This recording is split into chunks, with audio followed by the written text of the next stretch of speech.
ki khubor ka Batesi TV ka umdi basnyam bat penjaslian Rupa Premium Meghalaya.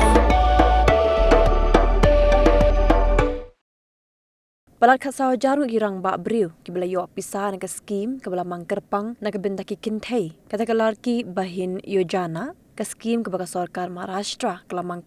na ke benta kilong kemi ki bawan na kilong yeng ki bedok. Kadi-kadi ke skim ke badang syus dang mencam senam ha ke baka sarkar ke siu khatsan spa tingka ya kilong kemi ki banadu ka atpuwe hadu rupusan senam karta berkata tangi ki bawan na kilong yeng ki bakamai tangapo ke arlak shiteng ha ke shisnam. Kalkum ke jingwa jingken leni ko audit belale da Women and Child Development Department kelap bana gani ke skim bela Mang tangai ki Kynthei kelit penbanan ci kat sawajar arspak na perangut ki Shynrang bat kepisah baru ke poisha ke atpuwe point sapusau kelur tingka ha ke bagi Shynrang ki register online ki kamya ladi bagi ki Kynthei tamanyo ya kepisah. Nang talalap bagadan ke jingpedan kambakla ha ke bagi dan hadu point praponyo Ngut kilong kemi ki bela palat dekan rupusan senam karta ki bela yo jimentoy na ke skim kat bahaga jing shisha ke skim kedai tangi ki hapo kan rupusan senam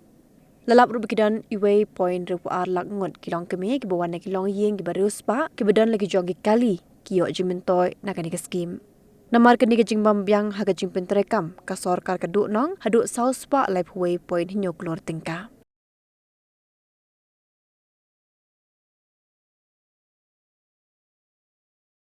Pidan dukan marbam ndai compare la ka bared ka pidi harut surok ni ka bahe kum ki restaurant bat ki wei ni pishat roti shat kiek bat ki wei na ka benta ka koi ka khya jonggi pat ba nong bam nong di pat ba pinyo ka jing shania naki pidan kam bandon de ka license ka papaka ka bala ithu da ka an kata ka Food Safety and Standards Act arjar henril link ba ka section lai phuwei iwei Kamde ke be bapinyo ek license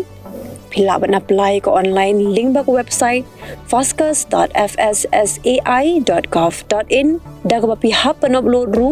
ki kod kisla badan kam kat kum ke jajing kam jongpi